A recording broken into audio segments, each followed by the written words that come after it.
और इस बड़ी खबर पर बात करने के लिए मेरे दो सहयोगी मेरे साथ जुड़ गए हैं। मेरे साथ विद्यानाथ झा मेरे सहयोगी जुड़े हुए हैं बाघंबरी पीठ से, और साथ ही मानवेंद्र जुड़े हुए हैं इलाहाबाद हाईकोर्ट से। सबसे पहले मानवेंद्र, जल्दी से बता दीजिए, जो याचिका डाली गई थी सीबीआई जांच की मांग को लेकर, उस पर कुछ अपडेट आया आपके पास?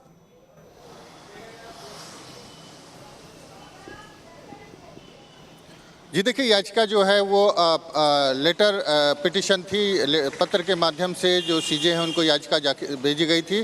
तो कोर्ट के सामने अभी वो नोटिस में जाएगी, उसके बाद कोर्ट उस पर विचार कर सकता है। फिलहाल याचिका अभी दाखिल की गई है, उस पर सुनवाई होना बाकी है।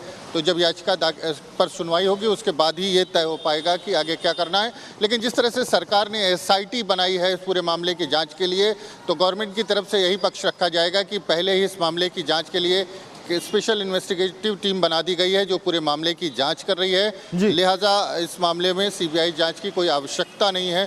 तो कोर्ट से गृह विभाग को इस पूरे मामले पर अपना जवाब दाखिल करना होगा। लेकिन फिलहाल अभी याचिका पर सुनवाई नहीं हो पाई है, तो याचिका पर सुनवाई होगी, उसके बाद ही ये तय हो पाएगा कि आगे क्या करता है कोर्ट। जी, आप मानवेंद्र तो बने रहिए हमारे साथ। विद्या का रुख कर लेते हैं। विद्या इस वक्त बाघंबरी पीठ पे मौजूद है। विद्या, 12 बजे का वक्त है जब भू समाधि दी जाएगी महंत नरेंद्र गिरी को। अभी क्या वहां पर संत महंत पहुंच रहे हैं? क्या देख पा रहे हैं आप वहां पर? क्या तैयारियां पूरी कर ली गई हैं उनकी आखिरी विदाई को लेकर?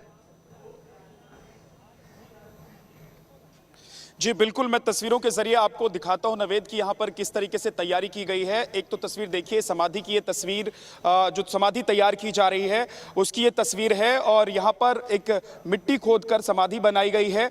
यहाँ पर फूलों से, गेंदे के फूल से इस समाधि को चारों तरफ से सजाया गया है। यहाँ पास में क्योंकि एक नींबू का पेड़ है, वहीं पर उन्होंने इच्छा जताई थी कि उनकी समाधि बने, इसीलिए इसी जगह को इस चीज के लिए चुना गया है। यहाँ आप देखेंगे ये बागान है जहाँ पर नीम का पेड़ है, यहाँ पर फूलों के पेड़ है, अशोक का वृक्ष है यहाँ पर, और साथ ही पास में ही वो हवन कुंड है जहाँ पर नरेंद्र गिरी हवन किया करते थे अपने शिष्यों के साथ। ये वो स्थान है जहाँ पर ठीक 12 बजे उन्हें समाधि दी जानी है। इसके अलावा एक रथ तैयार किया गया है, जिस रथ के जरिए, क्योंकि संगम में जैसा कि सनातनी परंपरा में होता है कि समाधि या अंतिम संस्कार से पहले स्नान कराया जाता है पार्थिव शरीर का, तो उसके लिए प्रयाग के संगम पर उन्हें ले जाया जाएगा और संगम में ले जाकर उनका स्नान कराया जाएगा, उनके पार्थिव शरीर को स्नान कराया जाएगा। तो उसकी भी तैयारी हो चुकी है। मैं आपको तस्वीरों के जरिए दिखाना चाहता हूं। देखिए, अगर मैं दिखा पाऊं तो ये वो रथ है, ये वो रथ है विकास, अगर हम दिखा पाए, जिस रथ को तैयार किया गया है। इस रथ को भी कई तरह के फूलों से सजाया गया है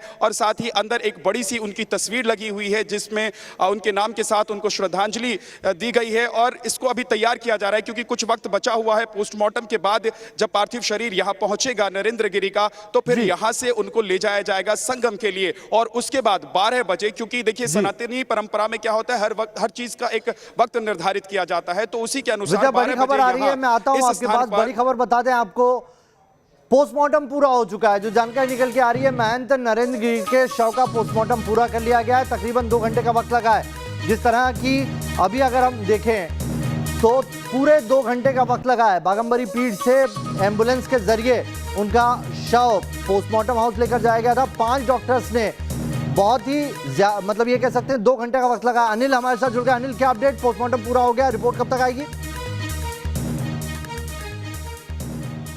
बिल्कुल, देखिए ये 8 बजे पोस्टमार्टम स्टार्ट हुआ था और अब ये 10 बजे के आसपास का वक्त हो रहा है। अब 2 घंटे तक ये पोस्टमार्टम चला है और कंप्लीट हो गया। और अब किसी भी वक्त इसी बड़े गेट से एम्बुलेंस में महंत नरेंद्र गिरी का जो शव है, पार्थिव शरीर है, उसे निकालकर मठ की ओर ले जाया जाएगा।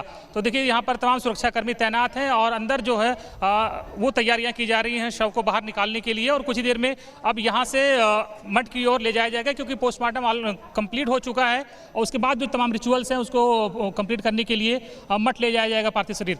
तो 2 घंटे तक ये चला है ये पूरा पोस्टमार्टम, और रिपोर्ट का इंतजार है। अब रिपोर्ट ये 5 डॉक्टर्स तैयार करेंगे जो मेडिकल कॉलेज के हैं, जिला अस्पताल के हैं, और सीएमओ के भी टीम के एक डॉक्टर हैं। ये 5 लोग मिलकर रिपोर्ट तैयार करेंगे और माना जा रहा है 3 से 4 घंटे में या 5 घंटे में ये रिपोर्ट आ जाएगी। और उसके बाद मौत की वजहों का पता चलेगा कि ये एक आत्महत्या है या फिर कोई मर्डर मिस्ट्री है। वो तमाम जो चीज़ें कही जा रही हैं, जिन पर तमाम सवाल उठाए जा रहे हैं मौत को लेकर, उनसे पर्दा उठेगा, तस्वीर तभी क्लियर हो पाएगी। और सभी को इंतजार अब तक पोस्टमार्टम का था और अब पोस्टमार्टम की रिपोर्ट का है। हालांकि डॉक्टर्स निकलेंगे तो उनसे पूछने की कोशिश करेंगे कि क्या कुछ उन्होंने पाया है पोस्टमार्टम में और क्या कुछ निकलकर सामने आया है, क्या मौत से पहले कोई धक्का मुक्की, कोई संघर्ष हुआ था किसी के साथ, या फिर वो कोई चोट के निशान उनके शरीर पर पहले से थे या नहीं। तो ये तमाम सवाल हैं जिनका जवाब मिलना बाकी है और डॉक्टर्स ने पोस्टमार्टम कर लिया है। अब रिपोर्ट के जरिए ये तमाम चीजें सामने आएंगी। बहुत हद तक चीजें क्लियर हो जाएगी अनिल, लेकिन ये बताइए कि कितने यहाँ से सीधे क्या बागंबरी गद्दी लेकर जाया जाएगा उनके पार्थिव शरीर को, या कुछ और भी कार्यक्रम है बीच में?